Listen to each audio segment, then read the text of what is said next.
disregarding you from the cold and more. We see more from margin to the core.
We'll Welcome to Trekdom, your live stream ritual. Holding Trek space for Black, Indigenous, Brown, women of color, queer or otherwise, and our allies.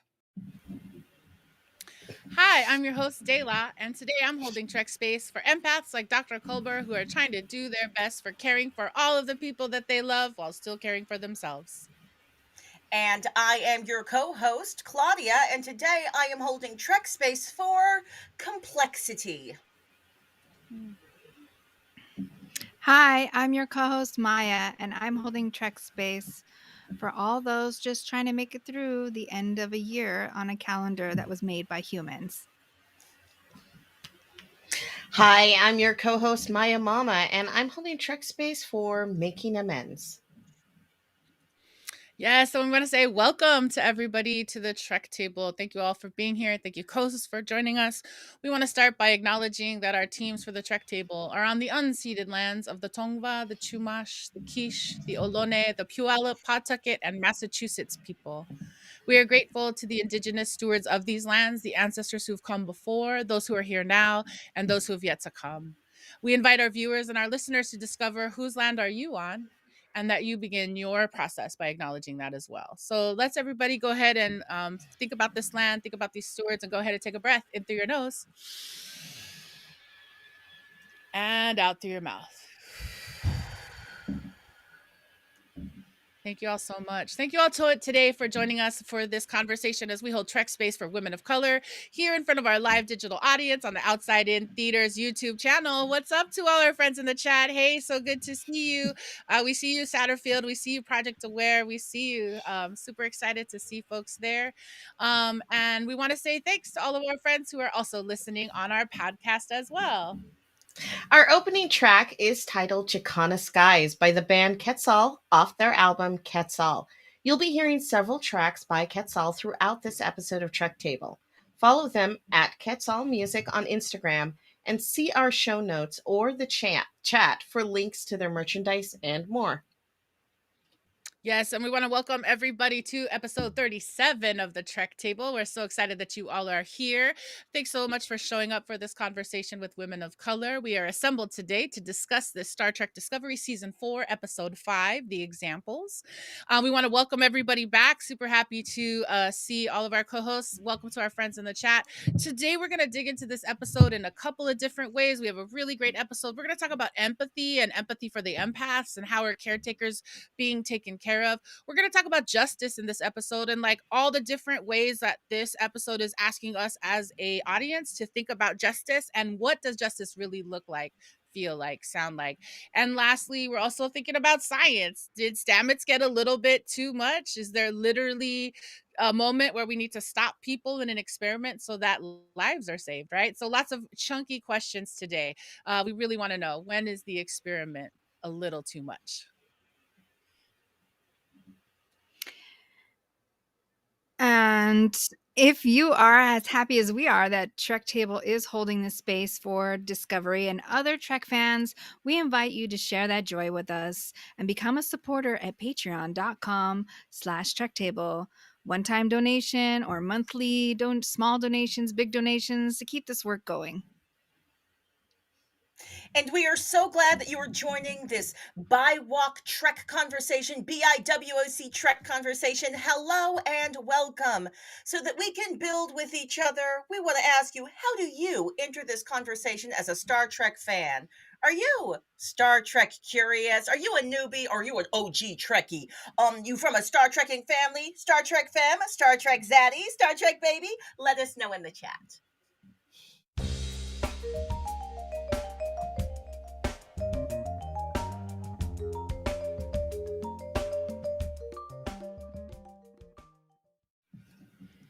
Yes, and we want to welcome everybody back to today's episode of the Trek Table number 37. We're going to talk about Star Trek Discovery Season 4, Episode 5, The Examples. And we're going to jump into this show a couple of different ways, like we like to do here at the Trek Table. Claudia's here with some Trek Table questions. We're going to play our new version of Popcorn Recap. We did well last week. Let's see how it goes this week. Maiamama's got Discovery Design. We're going to braid it all together with thematics. We've got some Star Trek shenanigans today, signal boosts, and final thoughts. And of course, we're always going to share gratitude. So we just want to say we're so excited that folks are here. As part of our ritual, we like to practice and see who's in the room with us. Who are we talking to? So we're going to go around really quick. We're going to just check in and see who's at the table. I'm going to ask folks to share your name, your pronoun, your visual description, any access check-in. And finally, that question that Claudia asked us before the break. How do you identify as a Star Trek fan? All right. Maiamama, can I ask you to go first? I am Maiamama. I use she, her pronouns. I am a, I guess, youngish looking middle-aged Black woman. I'm wearing a red original series uniform. I have black and blue eyeliner and a red lip. I'm wearing a red headband and I have long dark hair. And I'm from a generational Star Trek family and I identify as pan or omni sci-fi. All right, Omni Sci-Fi, get it. I'll go next. Hi, everybody. I'm Dela. My pronouns are she, he, they, and Dela. My visual check-in is that I'm sitting, I think, in Burnham's current ready room with a Grudge on the couch behind me, loving all the oranges and warm colors that we're getting there. My access check-in is that my niece still doing funky things, so I set up in a different part of my space today. We'll see how it goes. Super excited about that. And just to say that I am definitely poly sci-fi, love all the things. Can't wait to talk about Farscape soon with somebody. I need to rewatch that moment. But really, in my poly sci-fi-ness, I am disco. what is it? Disco centered. Disco is in my orbit. Star Trek Discovery is my science fiction show of choice right now, and it is my primary relationship. So I will say that. Claudia, can I have you check in next? Hey, hello. This is Claudia. Pronouns they, there. You can also use she, hers. Visual description: African American woman with a big old afro, wearing a red Star Trek shirt, and I've got the little red. I've got a Star Trek pin on today, and I'm rocking purple biking gloves, and I've got a big old afro, and I'm sitting in front of a it looks like I'm on the bridge of the original Star Trek. I'm access check-in.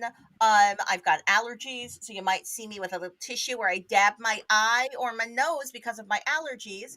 And I'm disabled, so sometimes my muscles want to move dramatically, or sometimes I pull a face because I'm having a pain flare. Generally, I'm not pulling a face because I'm mad at you. I'm pulling my face because my body's mad at itself. Other than that, all of my access needs are met. And I am a generational Star Trek person. I come from a trekking family, but I consider myself poly. I would say in poly sci-fi and fantasy because I've been watching The Witcher so hard. I'm not sure what happened because I thought I wasn't into it so hard, but like turns out I am. Hey Maya, Yes, how you yes, doing? thank you.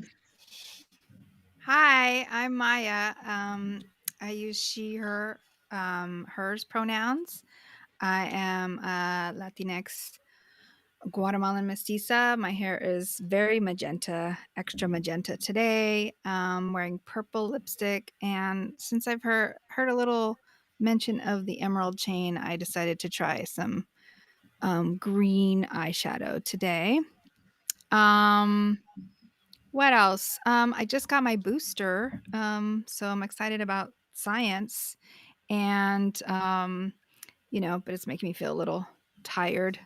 And I'm wearing a Picard, a sort of holiday T-shirt that looks like an ugly sweater, maybe, and it says Yes. Picard from the Next Generation with his arms folded, and it says "Make it snow."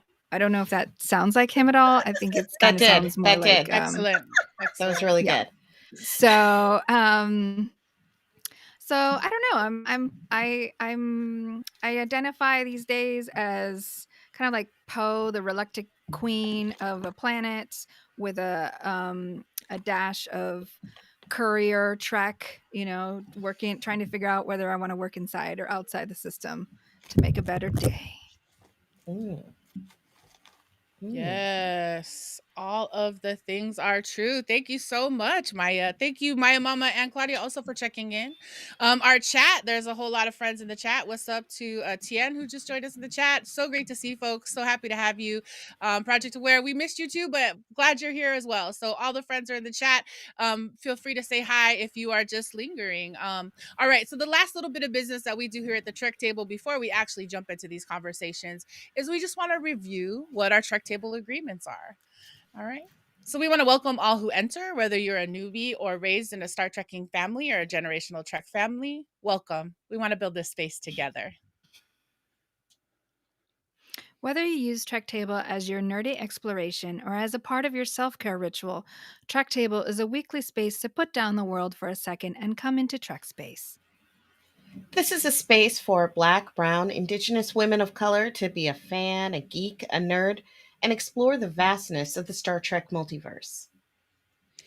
Yes, and the Trek Table is also a place for our allies to come, engage, and explore as well. It's an opportunity for allies to hold space and focus on insights, perspectives, and experiences that you or we may not be familiar with. And now that we are all here, we remind you that we seek to build an environment of mutual respect and listening. We understand that we'll disagree, and that's actually part of the fun, but there's enough violence and hate out there in the world. Let's keep our phasers on stun. All right, so let us breathe in all of those agreements and go ahead and take a breath in through your nose and out through your mouth. Woo! Well, this brings us to our first Trek Table question, which is posed to our Trek Table assembled here and to those participating in the Outside In YouTube channel chat. First question: pea and mashed potatoes as a DMA? That's a terrible metaphor. What you doing? Is the universe on a table? Like, what's up with the star? So, could you come up with a better metaphor? Would you suggest some better metaphors for the DMA in the chat, please?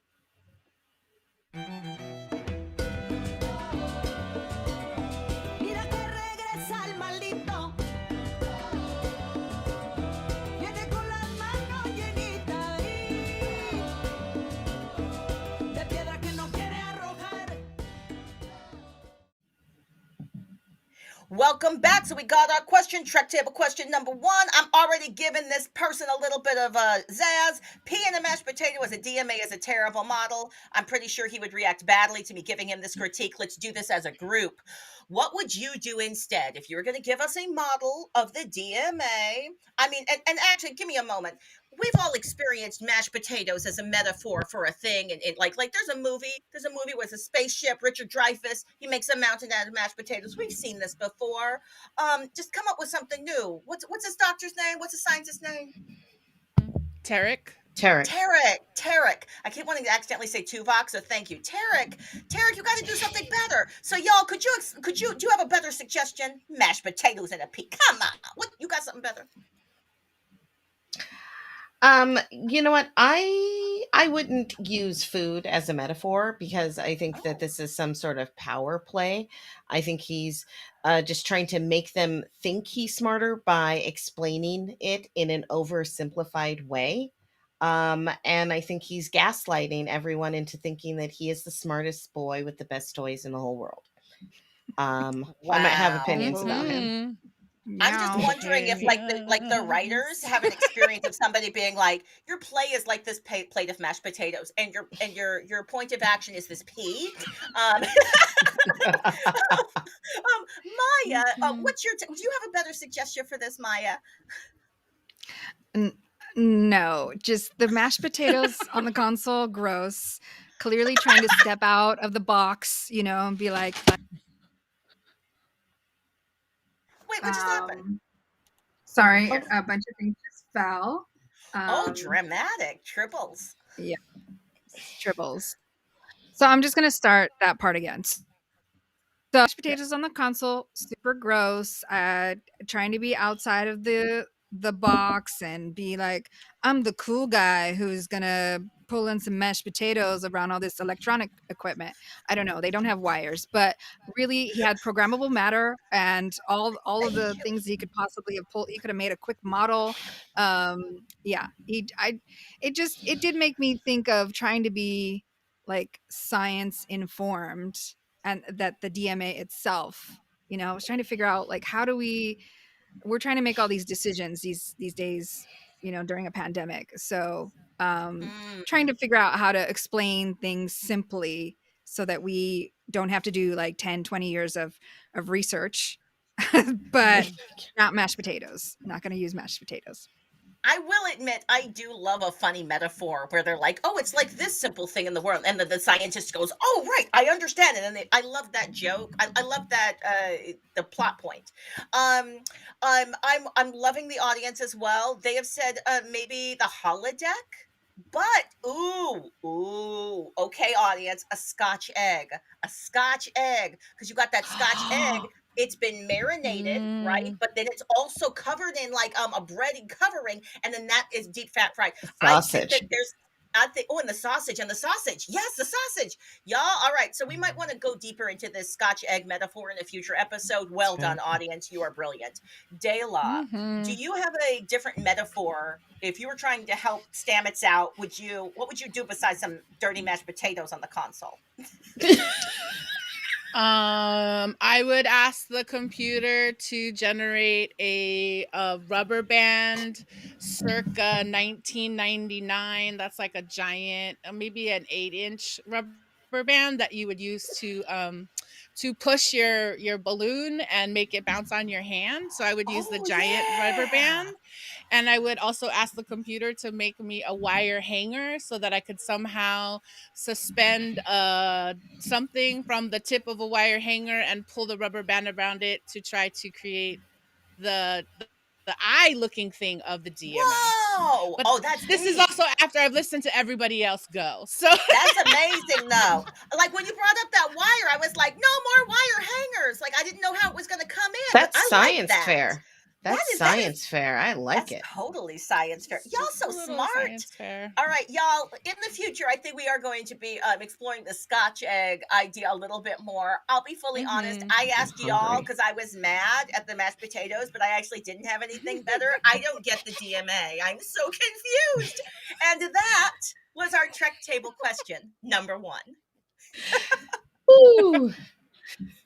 Trekdom is proud to be a part of the digital theater platform at Outside In Theater. Like and subscribe to the Outside In YouTube channel for our weekly live digital recordings. Listening on the podcast, check out youtube.com/Outside In Theater.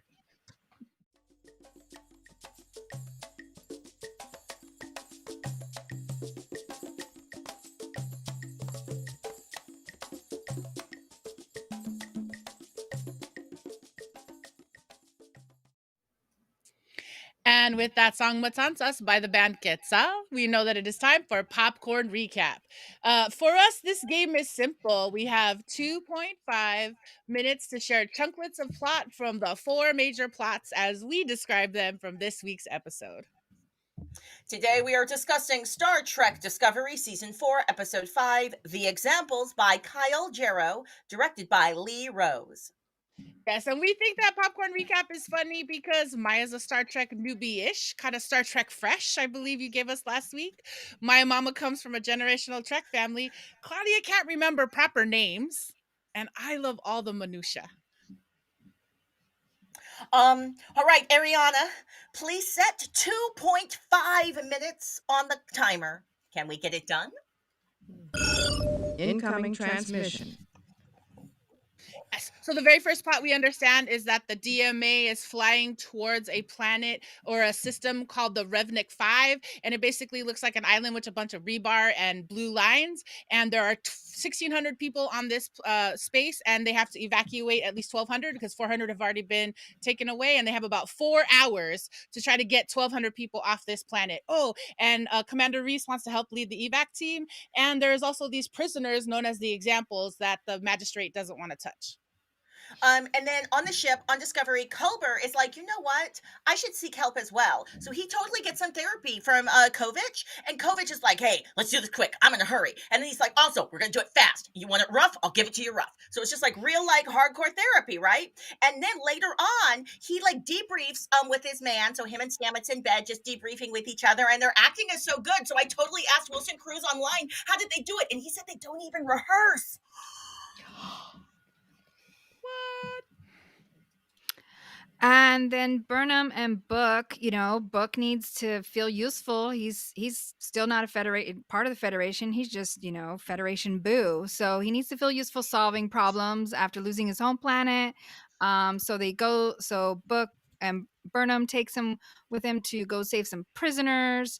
And they're sort of negotiating the relationship. He needs they have a disagreement about how to handle some things. Some of it's funny, some of it's cute, some of it's like, oh wow, remember how you did this and I had to pick out spaghetti in my brains and my braids, not my brains. That's what I got. And so then we have the edgelord gaslighter kind of racist Tarek, who's like, I'm going to teach you guys science. Looks like I found my new enemy for the season. And so then we got this nerd Kukai CW teen drama style dynamic between Stamets and Tarek. They're like really pushing over the edge, and it's not going good. They call Reno grumpy for telling the truth, which is not okay. And I don't think Saru is going to tolerate being manipulated. He's like, no. And I really, really dug that. And they were building this model, and the model almost blew up the ship. Did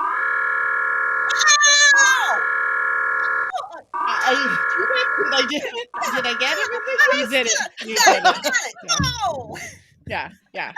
We're gonna call that. We got that all. Good job, everybody. Yeah, I'm totally was relaxed. amazing. It's not a big deal. Whatever. It's just a little. We're so happy that we did that. Good job. Good job, Trek Table. All right. So, for our listeners, for our watcher viewers, you might decide you want to read a little of this recap. You've watched the episode yourself and you want to dig in and see other people's recaps. We're going to invite you to go look at this act by act breakdown by our friends at Women at Warp. What's up, Kennedy Allen? So happy about these what is it? These summaries, these recaps that you're giving us. So the links are in our episode notes and in the chats. Woohoo! And if you're continuing to have a good time, let's keep this dialogue going. Like and follow us on Instagram at Trek Table and on Twitter at Trek_Table.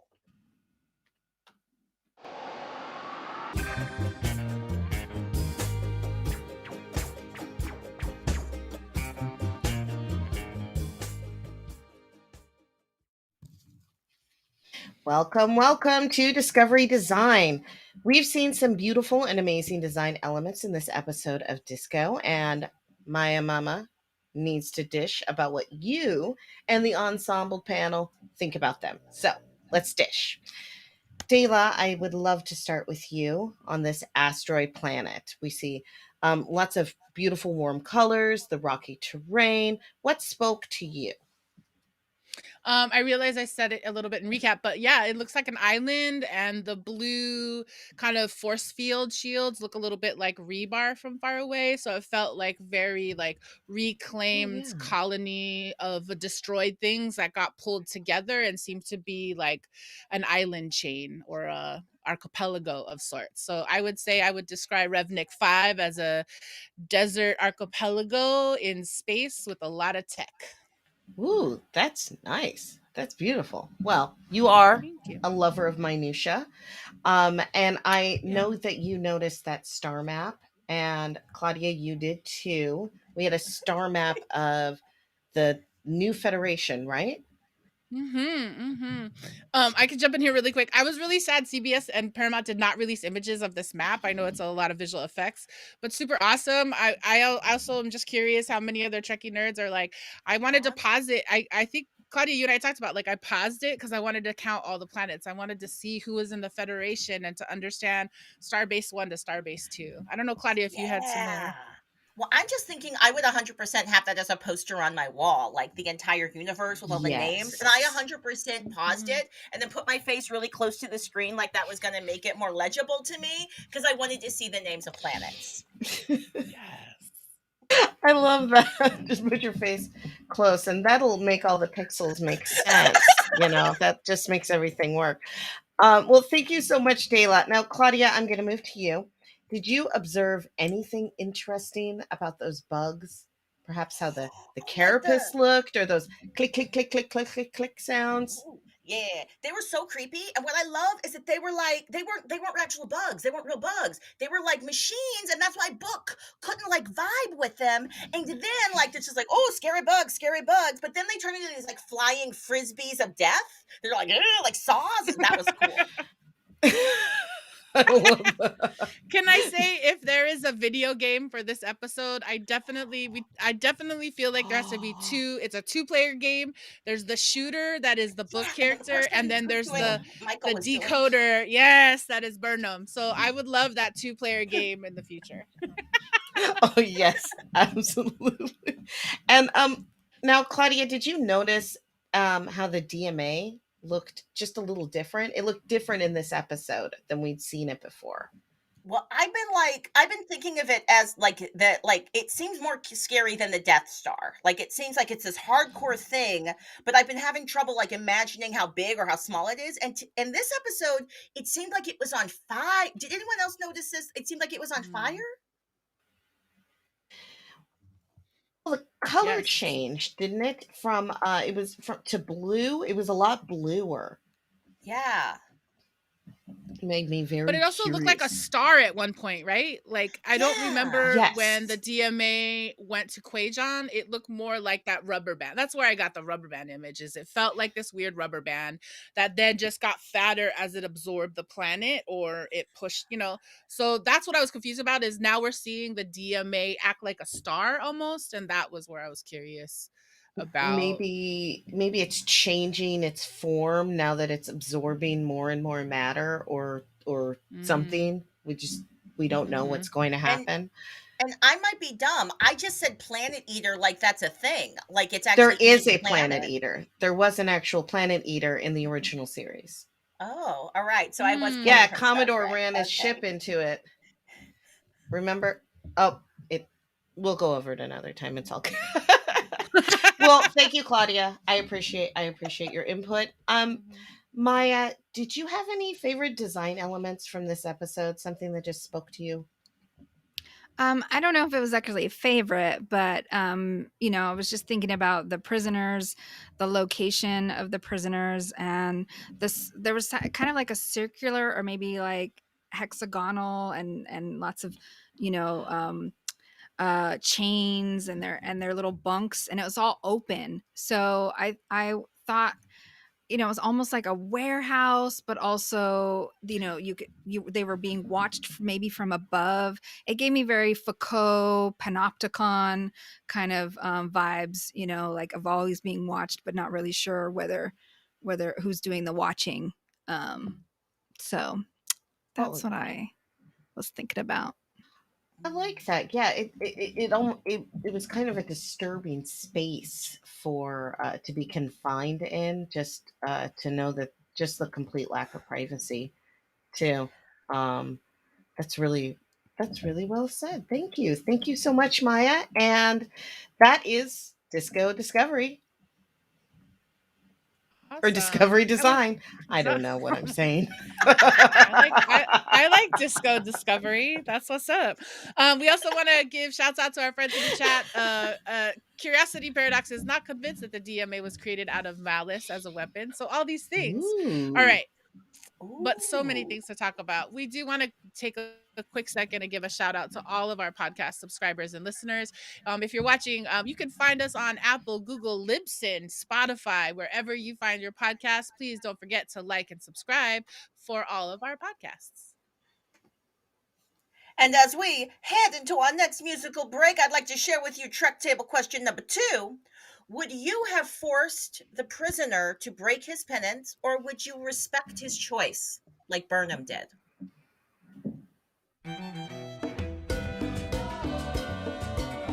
Mira que regresa el maldito. Viene con las manos llenitas de piedra que no quiere arrojar. Oh gosh, who else cried during this episode? So, Trek Table question number 2: would you have forced the prisoner to break his penance, or would you have respected it, like Michael Burnham did? We saw Book and Burnham having two different perspectives on this. And I'm just curious how you would have approached that. Would you have respected it, or would you? Yeah, so I'd love to hear more about it. Let me start with you, Dela.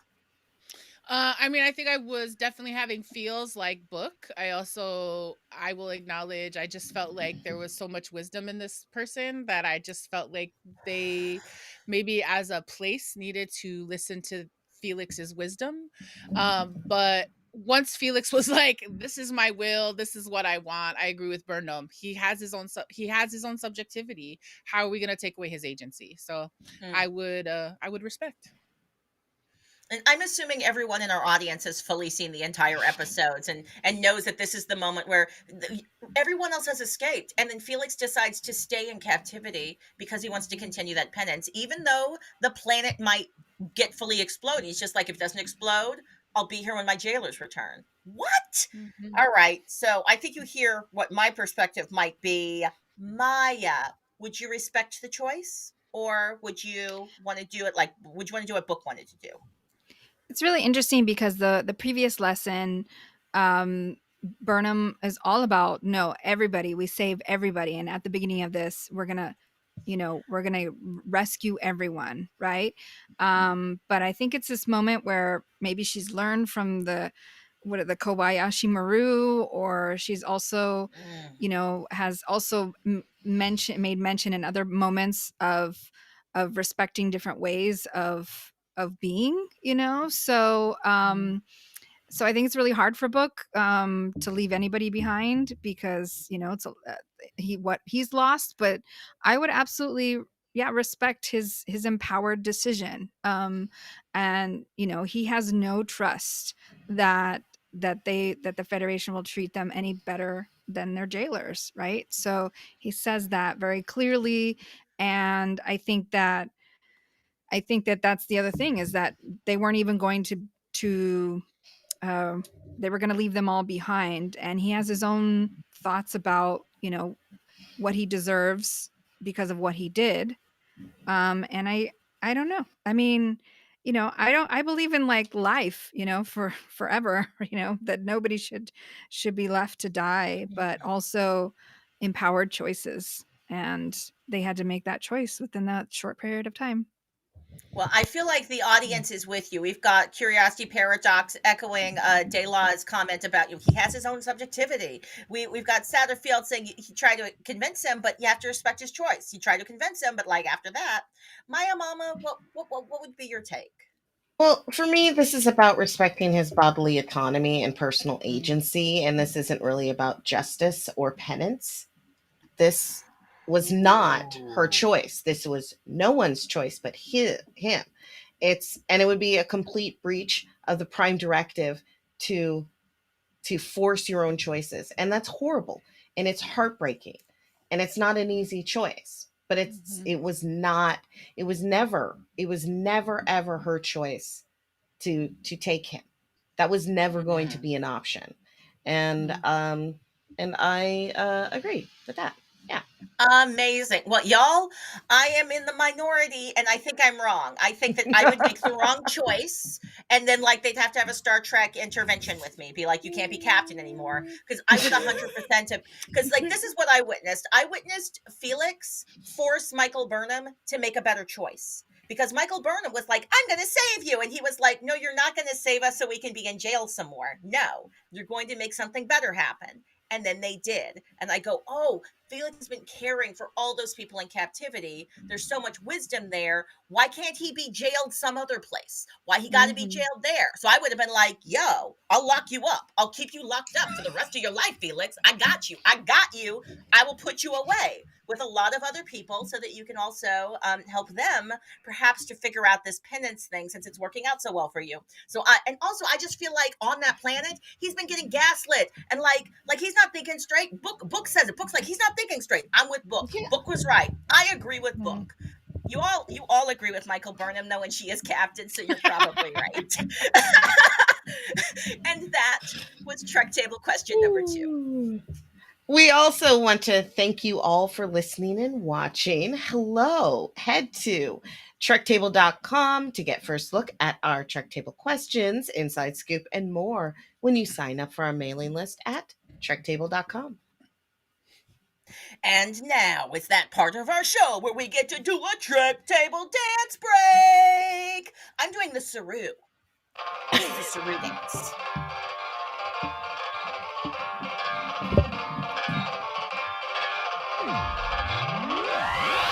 Should the moon go search, we feel and manifest. Slide from uncertainty and launch it to intent. Interminable imaginaries guided by ancestor strength. Abide by no one's government.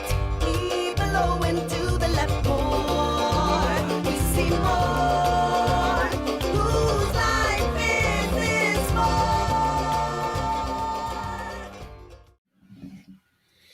Yes, and welcome back to Thematics here on the Trek Table, episode number 37, and that is Imaginaries by the band Quetzal.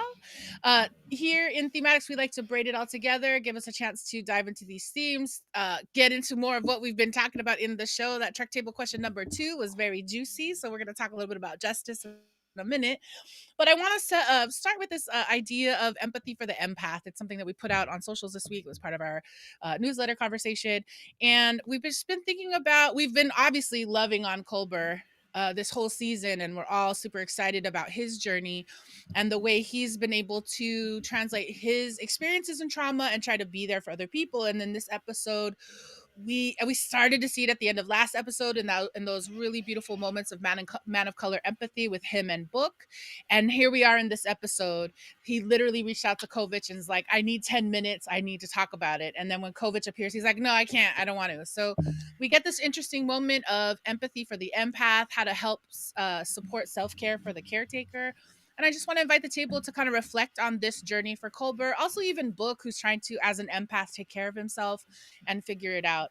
Maiamama, can I invite you to go first? Thoughts on this topic? Well, I mean, I've been there as a caregiver, and I think this is a really difficult lesson to learn, because when there's work, when you see work in front of you, it's hard to say, not right now, that I need to go take a nap or I need to go spend time with my family. But compassion fatigue is real and can do a lot of damage. But he's he's slow to learn, but he is learning, I think, a little bit more.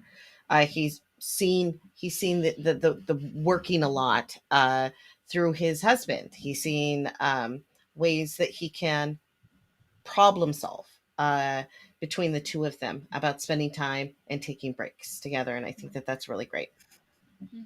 Thank you. Claudia, your thoughts? Well, this just brought to mind all of the doctors right now and all the nurses and all the folks working in the healthcare system. I feel like they were already exhausted and burnt out before the pandemic. And now I'm just thinking a lot about them and who cares for the caretakers. Thank you. Maia, your thoughts about this topic? Yeah, I mean, I think previously it was Culber, trying to get Stamets to kind of reel in his kind of workaholic nature. But now I think that Culber has a little bit of survivor's guilt, from his own experience, and as well as, so he's kind of become a little bit more of a workaholic. He's doing stuff and he's trying to keep working and using work as like a crutch. I think also, yeah, I mean, you kind of want to, if you're having a lot of turmoil inside and in such a stressful situation, and you're seeing people struggling, and you're someone who can help, and you can feel helpful. It feels so good to be helpful, whether or not it's good for you or good for the other people. It's always good for other people if you are also taken care of, that you also are kind of recharging, right? You can be usually more helpful. But I think about that a lot. We're in a time where if we're seeing people struggling, you want to help them out. You want to do as much as you can. And then if you're not paying attention to, your own food, care, and watering, you are the inside, the inner turmoil. I mean, I suppose maybe you sleep really well by exhausting yourself, and then you get up and kind of do it again. So yeah, it's hard to watch, and I see I love the how they are exploring this in this character. Yeah, and I just want to amplify what we're seeing in the chat as well. Project Aware is saying, yeah, compassion fatigue is real, especially now and on the show and in real life. Everybody's beat. And so I just appreciate this conversation as we think about, how do we care for people who are caring for other people?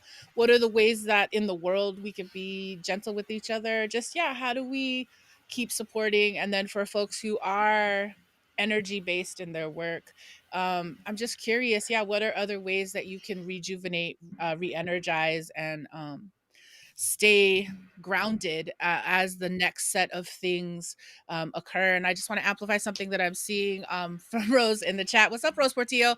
Yes, put your oxygen mask on first, then put on the one next to you. So yes, we definitely want to go there. So we're talking about oxygen masks. We're talking about this episode.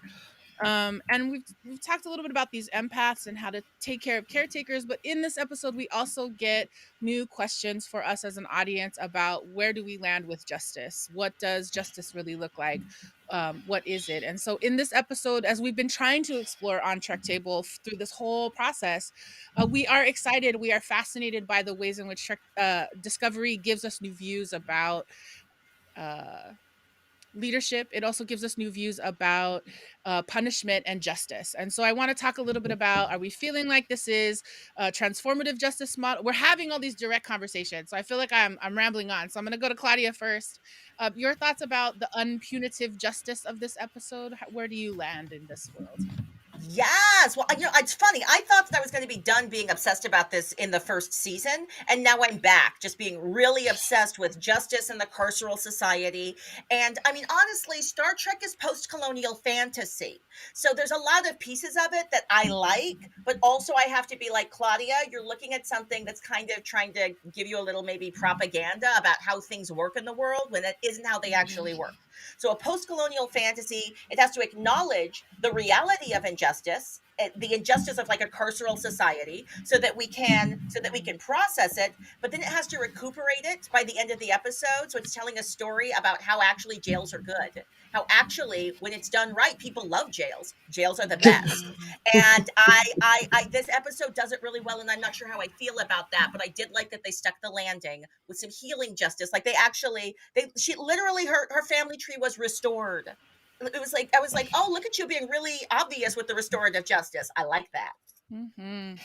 Yes, thank you. Maiamama, your thoughts about justice in this episode? Well, I just don't. I mean, prison is payment apparently in this thing. Like how much is your body worth or your years worth in exchange for an item, a service, or another person's life? And I just don't think that is. I just think that that's a really gross and interesting thing to observe. Yeah, thank you for adding that. Maia, your thoughts about justice in this episode? Yeah, there's still a lot to think about, but it just, it seemed like from our perspectives and when the prisoners themselves sort of explained what they were even there for, they were small things. And I don't know whether they're big or small things.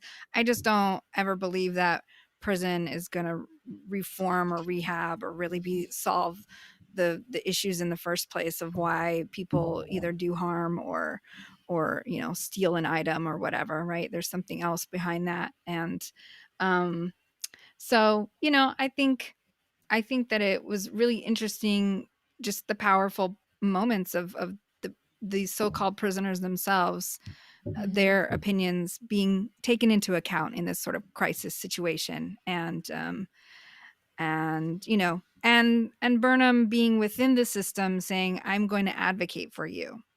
So they don't necessarily trust her. And, before she used to make bigger promises that she couldn't always keep. And I don't even know if she can keep this. I mean, she'll advocate for them, right? But she can't really keep any promises. And she is now, as a captain, very much within the Federation system, and then, trying to still resolve some of the leftover, whether it's like colonial memory or whatever it is of the Emerald Chain. Yeah, and you're right in where I'm thinking is just like this episode is such a powerful example of like what happens after revolution, and they're literally going from the Emerald Chain used to run their colony to, okay, now we're being our own autonomous. The Supreme Magistrate is very clear that he's the autonomous leader of this rock, right? And he tries to show Burnham, and like, yeah, Claudia, we'll talk about that in a little bit, but I was about to give away a shenanigan. So, but I just want to say that, yeah, there's something to me too about this idea of like, for those of us who are engaged in liberation practice, how do we continue to make sure that the liberation work doesn't replicate the same harm, the same challenge, the same horribleness that we were that we were trying to fight in the first place in getting to the liberation work. So I know that's super Absolutely. chunky, and I know we could, as a table, the four of us I know could go off on that. And I know there are people in this chat like Tien and Rose and folks like that who could also add to this conversation. So I think we're gonna have some more conversation in this season. I don't know what's coming, but just guessing.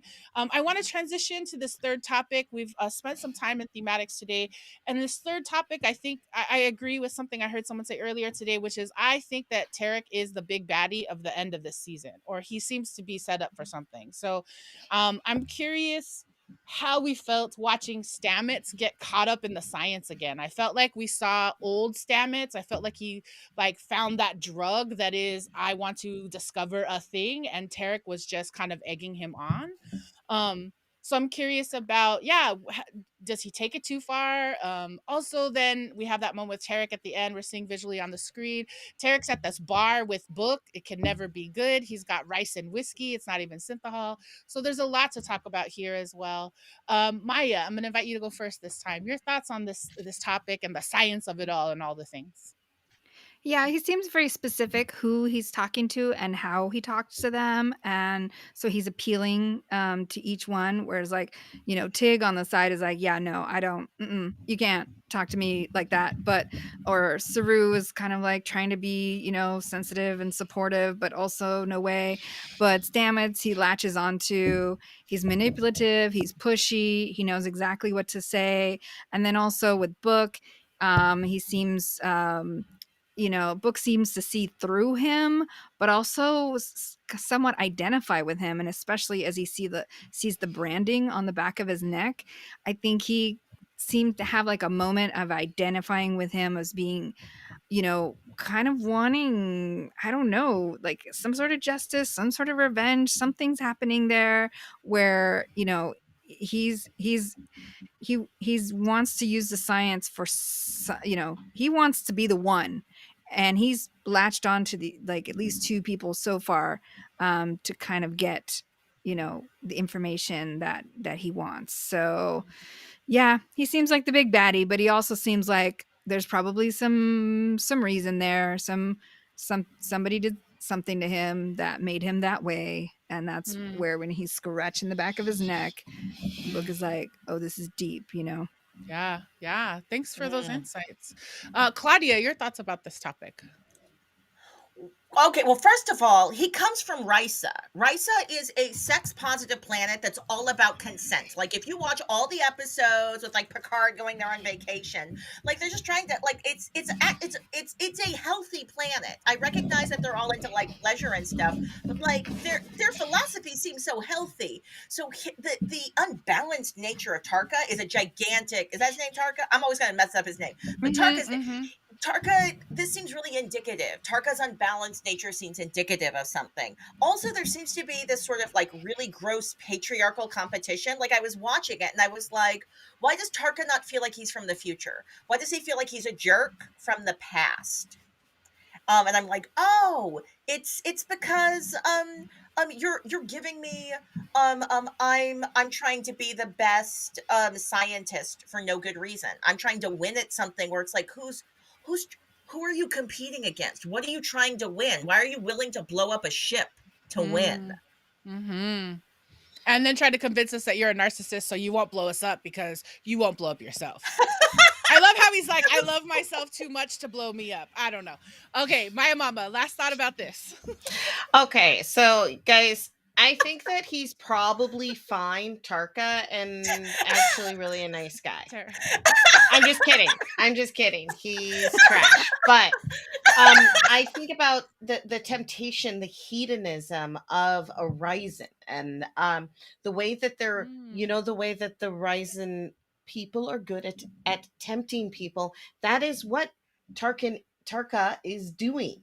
That's what he's doing, is he's tempting people. He's manipulating them to do what he desires rather than what Ryzens do as givers do. But he's using the whatever abilities of a Ryzen to take something, and he's a monster.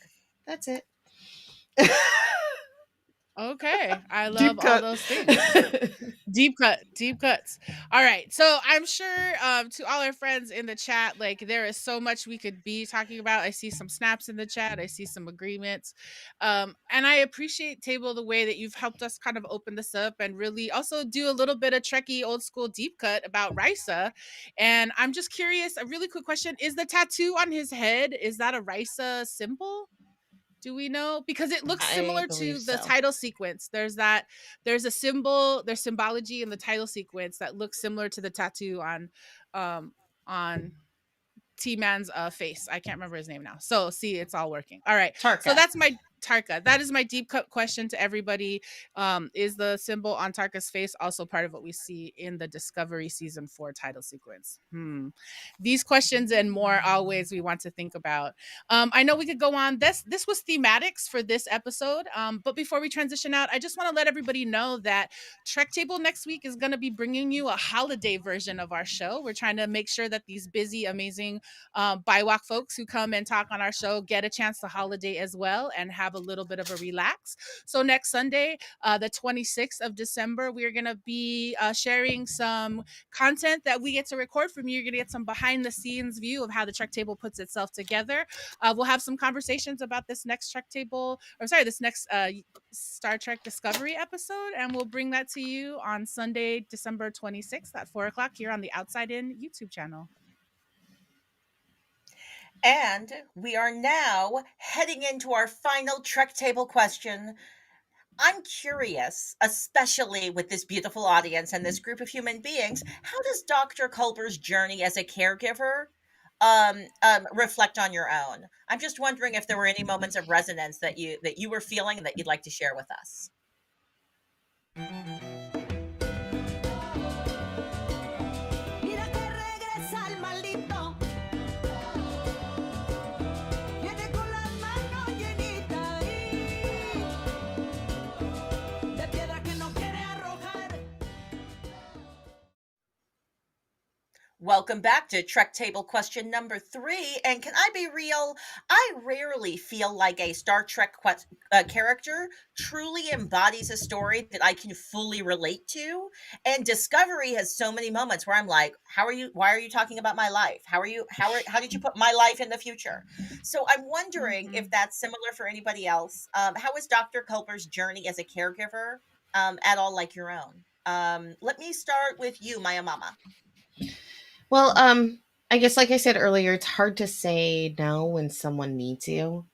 I worry for him because I did get compassion fatigue, and it was difficult and it's hard to get over. But I believe that there are ways to avoid it, especially in the future. So I am looking forward to the avoidance of it, or even just that the helpful healing. Maya, again, I know so much about you. Also, I know that you are caregivers in so many shapes and ways, like caregiving in your artist practice, caregiving in your educational practice, caregiving in your personal life. So I'm just wondering, how did Dr. Culber's journey as a caregiver feel like your own?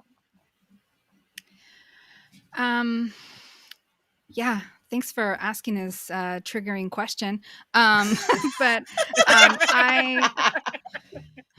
I am someone who has struggled in certain areas of my own life, or has grown up knowing about, people migrating under terrible conditions and civil wars. And I've known about that kind of stuff as a kid. And so I'm very much super sensitive. And my parents are people who are community organizers. And, we had people living in my home when they didn't have places to stay. And so I grew up watching that. I've always wanted to be able to help other people in that way, and I've really had to figure out a balance. Sometimes I've had to go the opposite extreme, where I have to put up all the boundaries because I don't actually have the same thing to be able to give. Like, you can't give from an empty well, right? But so I always fantasize about being able to have a big old house and to help everybody, feed everybody. That's always been a dream.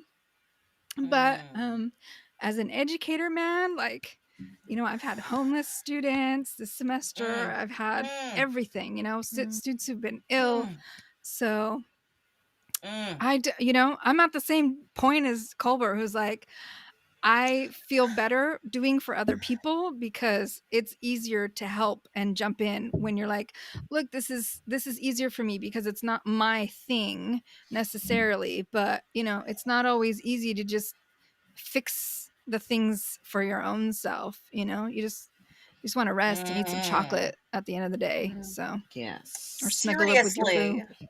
Troy Mhm. would agree that eating some chocolate is the best thing to do. And just thank you for saying like 4 things where I was like, that was really true. I'm going to rewatch and then take some notes and just meditate on my life. I'm always doing this thing where I'm like, self-care is fine, but community care is actually the point. Like everybody's like self-care. And I'm like, that idea was immediately commodified. And yes, nap ministry. You need to resist laboring all the time. But like, and you should focus on yourself and like pay attention to your body, but also this is the place where I feel resonance with Dr. Culber. He's able to give his best because he's surrounded by a team that can like let him know. Like Book asks him, "Do you need help?" in their session. And that's part of what Dr. Culber's like, "Whoa, I almost answered that question and went into a different journey, and that would have been good for Book. But now I know that I should talk to Kovac." Okay.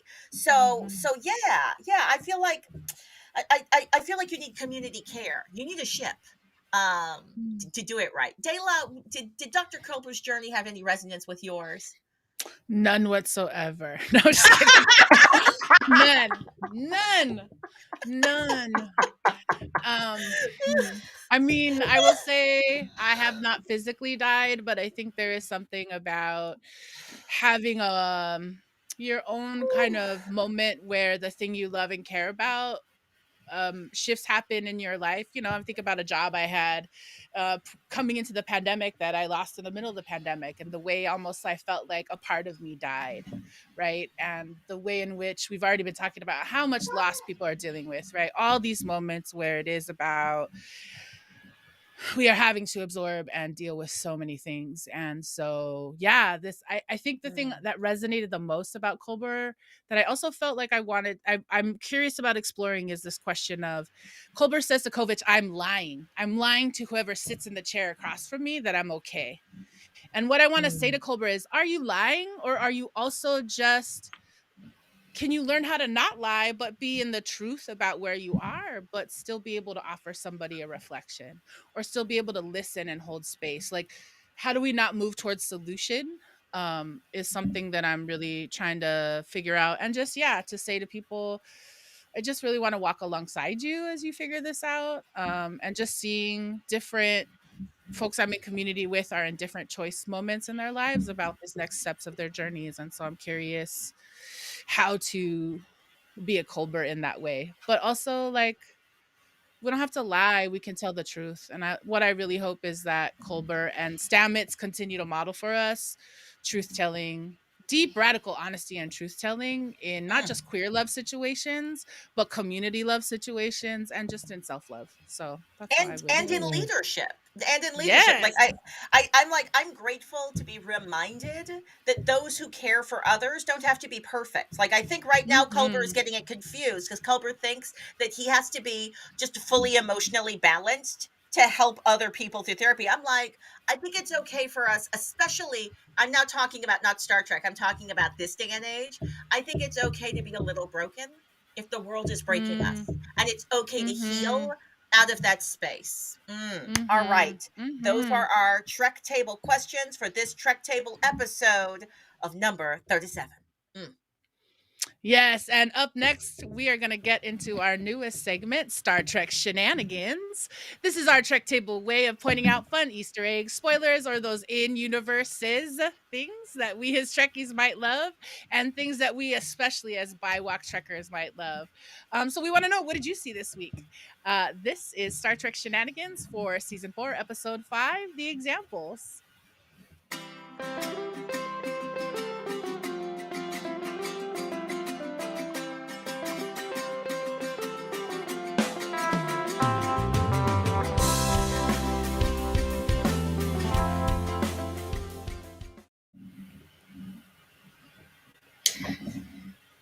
Shenanigan number 1, the USS Janeway and NSS Tapao. Yes, top of the episode, we hear the comms chatter between the USS Janeway and the Navarre science ship Tapao. We've got all the feels for this Trekkie Easter egg, and the dialogue about the gravitational anomaly with the Tapao and the Janeway that they're having is such a cross-series treat. Shenanigan number 2. Saru is going all primal scream. Last week, Saru was getting his Vulcan flirt meditation on, and this week we love that Saru continues to discover how their 1,000-year-old Kelpian post-Vihari body grows and changes. Roar, Mr. Saru, roar.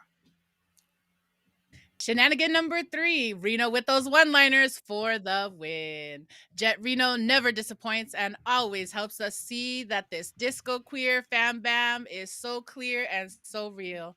Reno's eagle eye watches as Stamik gets all science crush on Tarek, Travak, whatever his name is, T-Man I'm going to call him. Stamik's got a big old science crush on this guy, this guest of the week, and Reno's going to let him know at the end, this is the closest you came to killing us. And that is saying something. Thank you, Reno. Get it. Tell the truth. Shenanigan number 4, putting the Supreme Magistrate in his place.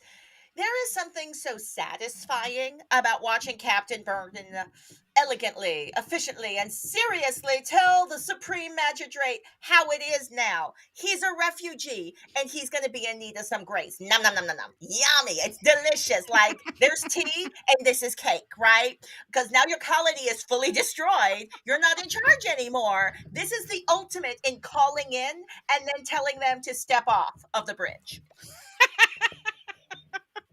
Yes. And these were just some of the Star Trek shenanigans for season 4, episode 5, The Examples.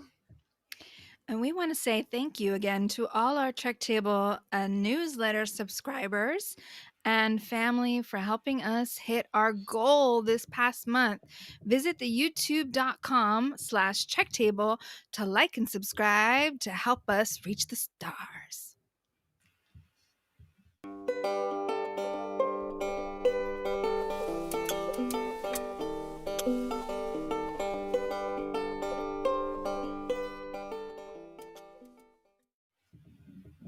And we here at the Trek Table strive to hold space for Black, Indigenous, Brown women of color.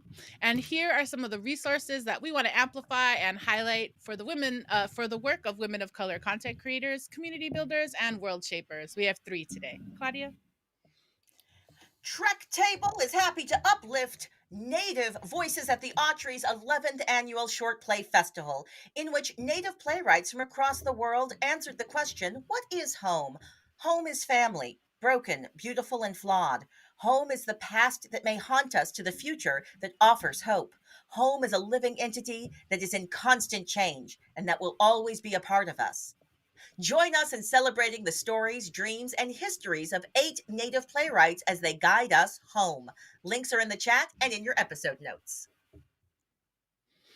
Yes, yes. And this holiday season, the Trek Table invites you to rethink your white elephant gift exchange and check out Brown Elephant, a new short film directed by Fazia Misra and co-written by Kassar Mohammed. The short film is part of Freedom TV's 25 Days of Christmas. Congrats to Fazia and all of the amazing South Asian creatives, collaborators, artists, and actors, and their allies who made this come true. We are so excited to see more diverse holiday comedies, and we invite you to check out our episode notes or for the links to see what makes the elephant brown.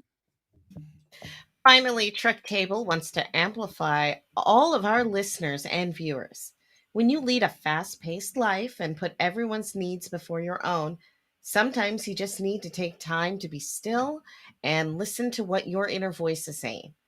The Ritual Respite Retreat is a chance for you to allow those answers to come forth so that you can gain clarity about your path or your paths, most aligning with your true self, your true values. Join Jane Stickman, for this 3-day live virtual experience, January 7th, 8th, and 9th, for professionals of color to reflect, recenter, and feel refreshed. Learn more at janestickman.com. Yes, Janet. I'm just going to say it's Janet. Oh, Janet. Stickman. Thank you. Also, it's free Yes. form, not freedom. We are having a day. We are having freedom instead of freeform. Yes. Well, if you have if a woman of color content creator that you want us to amplify, we want to invite you to send us a DM at Trekdom on Instagram or at Trek_table on Twitter. And those were our signal boosts for Trekdom episode number 37.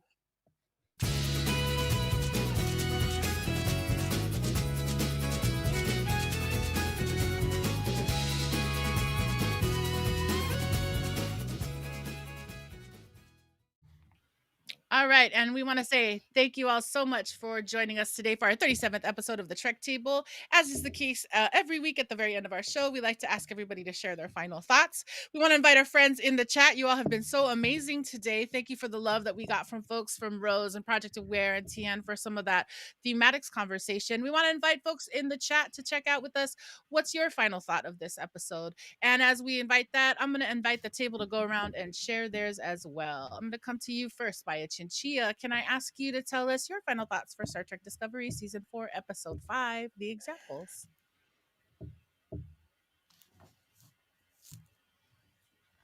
Oh, I think we have a little bit of a communication badge issue. Maia, can we have you tested? Hello. There you are. Yes. So my final thoughts, I was paying attention to some of the language that was being used as well in this episode, especially around refugees versus prisoners, colonists, and especially the moment that the colonists, I don't know what his name was, I forgot. He was in the gray, and he was, the one who wanted to leave the prisoners behind. But where Burnham says, you're now a refugee seeking shelter and grace, right? So humbling him, and at the same time recognizing that, a lot of the systems that are in place kind of get jumbled around when your home world, your homeland, your home country, your city gets disrupted like that. And also the political nature of actually getting a designation of refugee versus migrant versus asylum seeker. Those are very political. That's very political language. We only allow people to be a refugee if we, I'm talking about the US, for example, if we designate that country, is something that we usually don't disagree with their politics. So we're like, oh yeah, they can be refugees here, because then that confirms our own politics. So I think that's that. I was holding space and thinking a lot about that, especially as the ongoing, crises that we see, and who gets to be allowed in this country or other countries as refugees to seek shelter, and who has to fight for those designations or for those UN protections. Thank you. Maiamama, can I invite you to... Actually, I want to just take a breath really quick, Maia. Thank you so much for that deep and reflection. So let's go ahead and take a breath in. Yeah, no, for real. I'm a Central American. No. As my cup says, Central American unicorns, we've been through some shit. Yes. Yeah. So let's go ahead, everybody, and breathe. Take this advice from the Central American unicorn. And let's go ahead and take a breath in through our nose. Out through our mouth. Yes. And Maia, you're getting love in the chat, most from all the folks listening. Thank you so much. Maiamama, your final thoughts on the Star Trek episode, Season 4, Episode 5 of Discovery? It's strange. I had this is what I was thinking. I was thinking of in the last 4 seasons, 3 out of the 4 seasons, our main bad guy is sort of like a cis white male, and that is our enemy sort of thing. And so I'm wondering if that's what Tarek is going to be. Also, I did look up, and they do have the tattoos on their forehead. I saw a picture of Vanessa Williams as a Ryzen, and she has a little tattoo thing on her forehead because she's best friends with Jadzia. And but I'm just wondering Where are you going with this, Discovery? I'm wondering if there's some weird political pandering, and I was just feeling a little interested about that. And that's it. Thank you so much, Maiamama. Let's go ahead and take a breath there. It's just to honor everybody who's giving us a different final thought. Everybody go ahead and take a breath through your nose and out through your mouth. Thank you. And your final thought for this episode, Claudia. I'm kudos to whichever audience members were talking about how this DMA, like they've decided the DMA might have sentience. It might be an entity and it's hurting and harming a lot of humans, but is it doing that on purpose? We see a lot of episodes of Star Trek that are about space entities or space things that are like animals. They're migrating. They're doing something that's just natural to them. So maybe it's an okay guy. But then also, do y'all remember Star Trek 5, the movie? Did you see Star Trek 5, the movie? It wasn't that good. I'm sorry. It was directed by Kirk. Yeah, I said it. William Shatner directed it, and I don't think he did a great job. I'm sorry. I have opinions. But in that movie, they had like a space god, right? It was Spock's brother. Spock's brother was like, did y'all know that Spock had a brother? He not only has a secret black sister, he also had a secret brother. And like Cybok was like, I'm gonna find this god. And I'm just wondering if there might be some tie-togethers. I'm curious. I feel like this might be like an evil space god, like in Star Trek 5. Okay, we're gonna take a breath for evil space gods and opinions on directing of Star Trek movies. So I want to. We're holding multiplicity right now, and that's what I love about Star Trek Discovery. Let's go ahead and take this breath in and exhale. Thank you. I will complete our final thoughts for this episode. I have 3-ish kind of thoughts. I just want to give shouts out in general. I appreciate, we're seeing in the chat, I think it's Project Aware, who was like, where were Detmer and Owosekun this episode? Yes, I actually was feeling like I was missing them, but I will say I was super excited to see Commander Reese get a moment. He got his own photo in the photo dumps, but just really excited to see them build stuff out around our crew and not just some of our major players who were always our ensemble that we're always looking at. So yeah, I definitely want to give shouts out to Commander Reese. And I'm also wondering, where did Commander Bryce go? This is just maybe you can join us in the Discord and help me remember, where did he go? I mean, we have Lieutenant Christopher now, and that's great. But I'm like, where's Commander Bryce? So I think about Reese and Bryce all the time. I also want to give shouts out to Zora. I feel like the most untalked about moment, which I feel like we will talk about in the future, is that Zora straight up has this conversation with Burnham in the turbo lift, and Burnham goes, "Oh, you have feelings now? Okay. Huh. You can do that complex calculation and tell me that you see my challenge between duty and compassion?" Okay. Lots of things to talk about. It could have and should have been a shenanigan, I think. But we're gonna hold on. And if you haven't seen the very first short trek starring Aldous Hodge and Zora, we recommend that you go check out that short trek. All right, and my last thing, I just really want to say that I resonated in this episode with that character Felix, not only because he says, "How can you ask us to think that you are different if you treat us the same?" But just the way that his character was so clear about what his journey was, and it just again feels like another connection and nod to Indigenous communities and tribal communities that are trying to continue to hold on to things. It makes me think about, in this episode, about empathy and justice and science. It makes me wonder about this society and the Indigenous people of this society, and whether the magistrate also has a tree of his family. And then just last but not least, really great to see the actor Michael Grey Eyes play this character Felix. Super compelling. And my last shenanigan is, I think there was a stand-in. Yeah, anyways, I won't even say that. All I want to say is just this. I'm at the end of this Trek Table episode feeling a little like I don't have words, because we've had such rigorous, amazing conversations today. So I want to say thank you to everyone. And I'm going to invite us to take a breath in at the end of my little final thought. Yeah. So go ahead and breathe that in and exhale. And those were our final thoughts on Star Trek Discovery Season 4, Episode 5, The Examples. We hope you'll join us next week on Sunday, December 26th, when we talk about Season 4, Episode 6 of Star Trek Discovery, Stormy Weather, which premieres on Thursday, December 23rd. Catch this and all the episodes of Star Trek Discovery on Paramount+.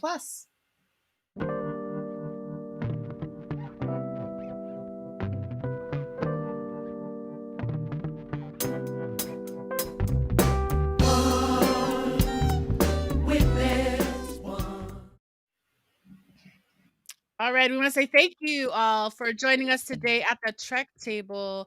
We want to invite you to get first looks at our Trek Table questions, inside scoops, and more when you sign up for our newsletter mailing list at trektable.com. And you can find recordings of Trek Table podcasts on iTunes, Spotify, Google Podcasts, and wherever you get your podcasts. Like, and subscribe to this channel so you can get more Trek Table into all of your algorithms. Like and subscribe to us on Instagram at Trek Table and on Twitter at Trek_table. Yes, and finally, I want to say thank you so much to our Trek Table assembled chat. Thank you so much. But can we give it up for this Trek Table today? If you're listening on the podcast, wave your hands, clap your hands, all the things. I want to say thank you to Claudia Alick, Maya Chinchilla, and Maia Mills-Low for holding down this ritual. Thank you so much to our the band Quetzal for your music. I just appreciate all of you sharing your gifts and your insights with us today. As we started today, we were holding Trek space for empaths like Dr. Culber, who are trying their best to take care of themselves and all of the people they love. We were holding Trek space for complexity, and for all those who are trying to make it through the year according to a calendar made by humans. And we're holding Trek space for those making amends. We want to tell you that the Trek Table executive producers are Alison De La Cruz and Luz Vimindajadiwala, production coordinator Brandon Chang, stream manager Ariana Michelle, social media manager Isil Borlasa, and our social media associate Jimena Martinez. Deep gratitude and thanks to Outside In Theater, with extra thanks to Paul, Matt, Jessica, Danny, and Tamlin. Thanks to Dr. Deborah Carter, Doc Zulu, and Nancy Yap, and our partners at Visual Communications. Yes, and we also want to say thank you to our content partners at Calling Up Justice. Trek Table is a service mark of De La Projects, LLC. Yes, and we want to say thanks to everybody for joining us for this amazing Trek Table episode number 37. We want to get ready to close out this ritual today, so go ahead and plant your feet flat on the floor if they're not already. And let's go ahead and take one more breath together. Go ahead and breathe in. And breathe out. And we hope that you will join us next Sunday, December 26th, as we dive into this episode, Stormy Weather, Season 4, Episode 6 of Star Trek Discovery. It's going to be a special holiday Trek Table, so we would love you to check it out and give us your love and feedback as we hold Trek space for you so we can talk about this episode. We hope that you have a great week. Until then, we're holding Trek space for you. Have a great week, everybody.